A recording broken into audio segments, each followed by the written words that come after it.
Assalamualaikum warahmatullahi wabarakatuh. Apa kabar anak-anak? Semoga selalu dalam keadaan sehat walafiat ya. Alhamdulillah pada kesempatan kali ini kita dapat berjumpa kembali dalam pembelajaran IPS kelas 7 bersama Bu Enti. Materi yang akan kita bahas kali ini yaitu mengenai kondisi alam Indonesia. Seperti yang telah kita ketahui, bahwa alam Indonesia dikenal sangat indah dan kaya akan berbagai sumber daya alam. Tidak heran jika banyak wisatawan dari berbagai dunia tertarik datang ke Indonesia. Kegiatan pariwisata pun berkembang di sejumlah wilayah seperti Bali, Yogyakarta, Lombok, dan lain-lain, sehingga mendatangkan keuntungan ekonomi yang tidak sedikit.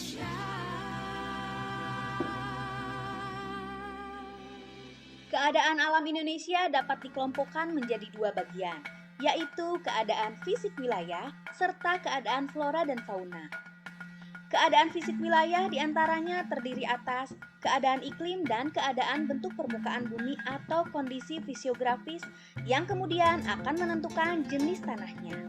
Sementara keadaan flora dan fauna menyangkut jenis keragaman dan sebarannya.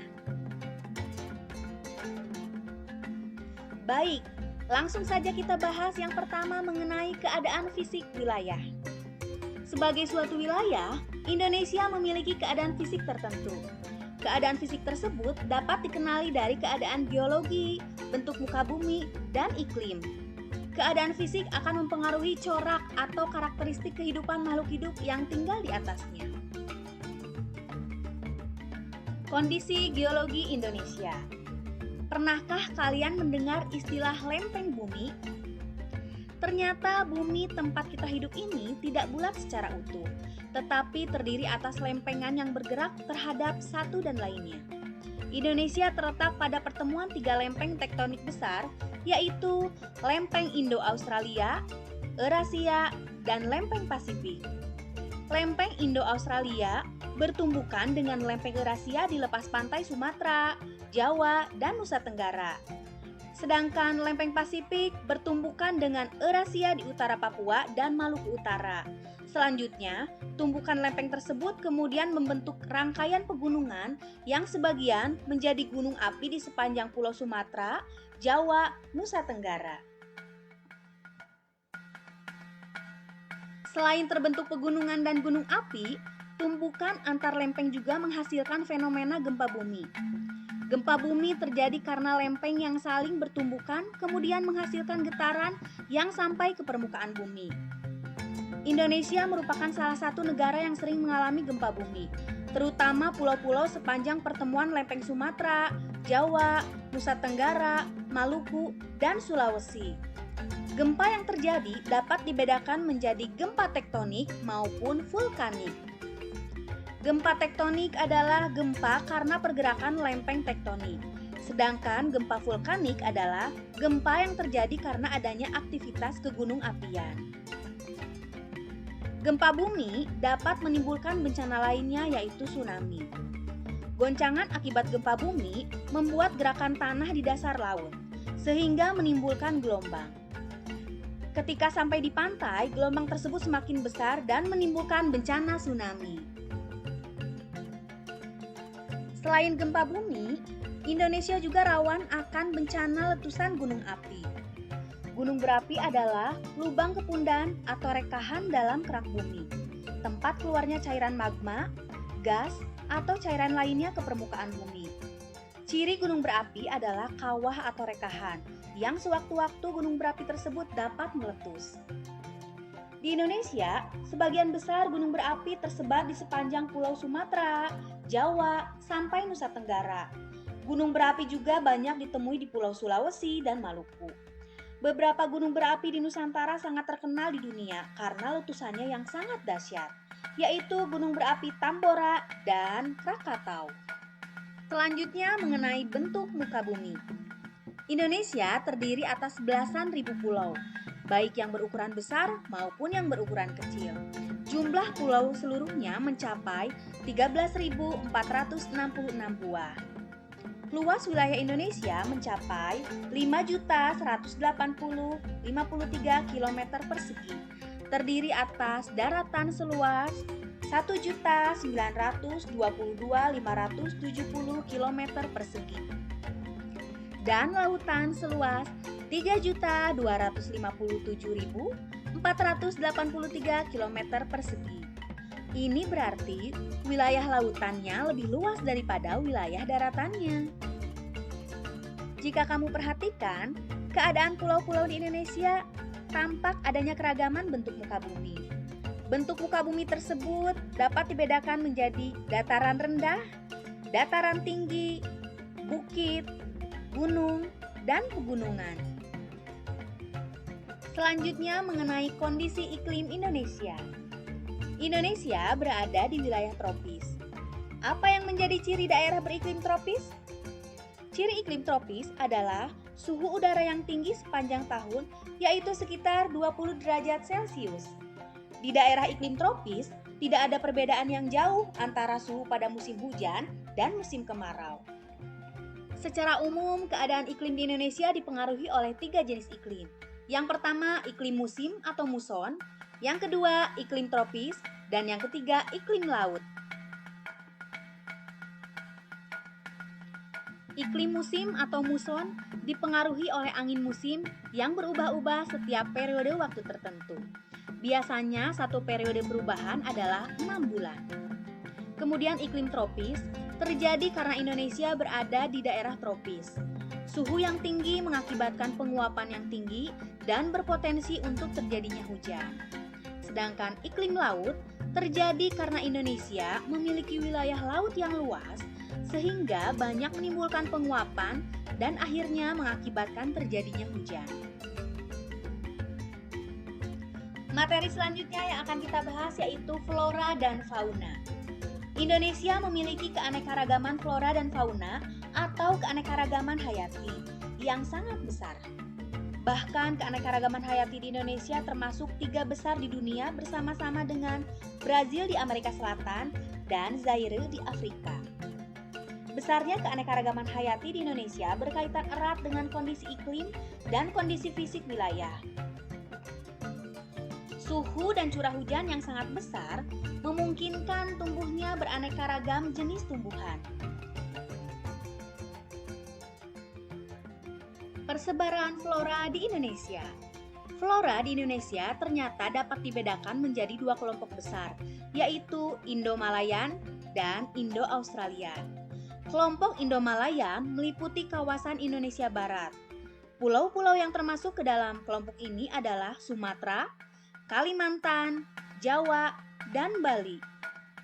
Sedangkan kelompok Indo-Australian meliputi tumbuhan yang ada di kawasan Indonesia Timur. Pulau-pulau yang termasuk dalam kawasan ini adalah Sulawesi, Nusa Tenggara, Maluku, dan Papua. Berikut perbandingan karakteristik flora yang ada di Indonesia bagian barat dan Indonesia Timur. Yang pertama, karakteristik flora yang ada di Indonesia Barat. Terdapat jenis meranti-merantian yang sangat banyak, terdapat berbagai jenis rotan, tidak terdapat hutan kayu putih, jenis tumbuhan matoa atau Pometia pinnata itu sedikit. Berbagai jenis flora tersebut telah dimanfaatkan untuk memenuhi kebutuhan manusia, baik sebagai bahan furnitur, bahan bangunan, bahan makanan, dan lain-lain.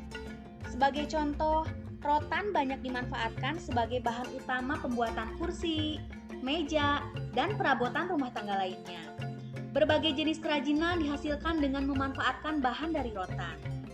Sentra penghasil produk kerajinan tersebut banyak berkembang di daerah-daerah tertentu, misalnya di Cirebon dan daerah lainnya di Pulau Jawa. Selanjutnya mengenai persebaran fauna Indonesia.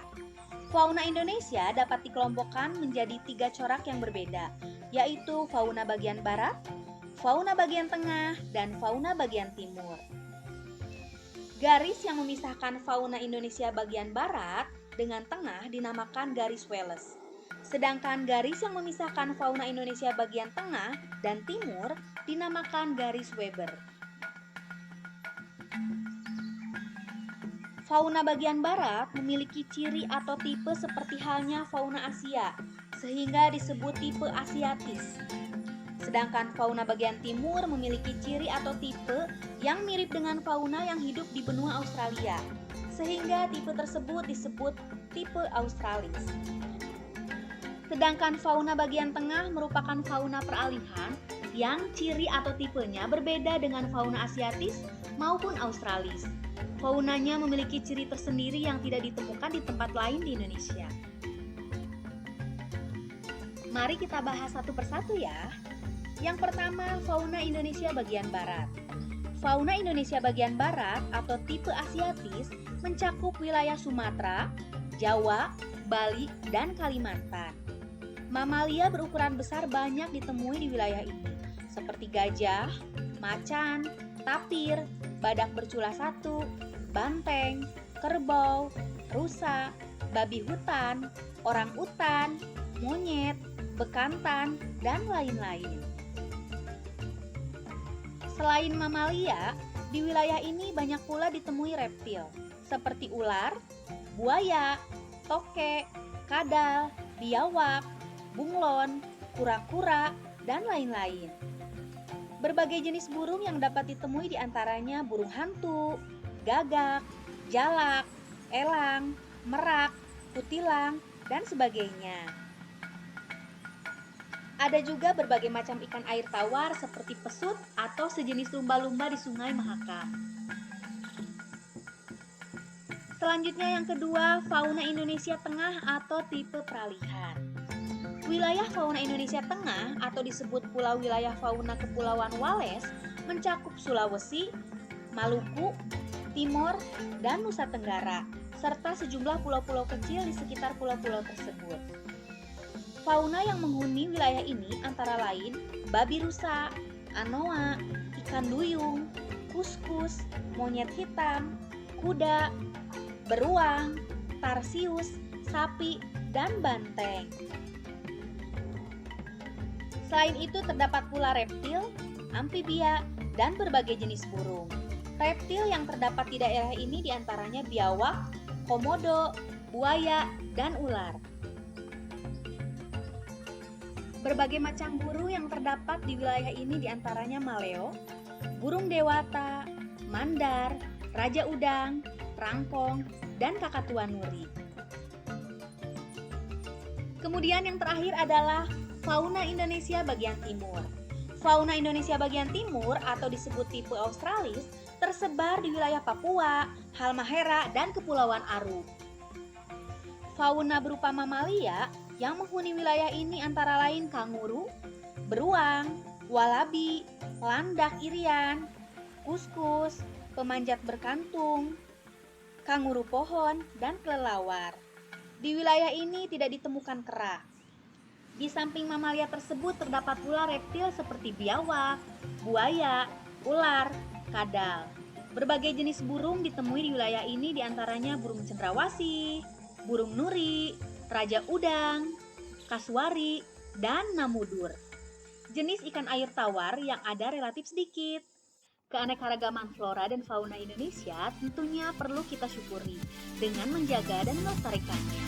Jika tidak, maka flora dan fauna tersebut akan terancam punah. Bangsa Indonesia tentu akan mengalami banyak kerugian karena flora dan fauna tersebut memiliki fungsi dan peran masing-masing di alam. Di samping itu, manfaat bagi manusia juga akan hilang jika flora dan fauna tersebut punah. Nah, itulah sekilas gambaran mengenai kondisi alam Indonesia, baik kondisi fisiknya maupun keanekaragaman flora dan faunanya. Terima kasih. Wassalamualaikum warahmatullahi wabarakatuh.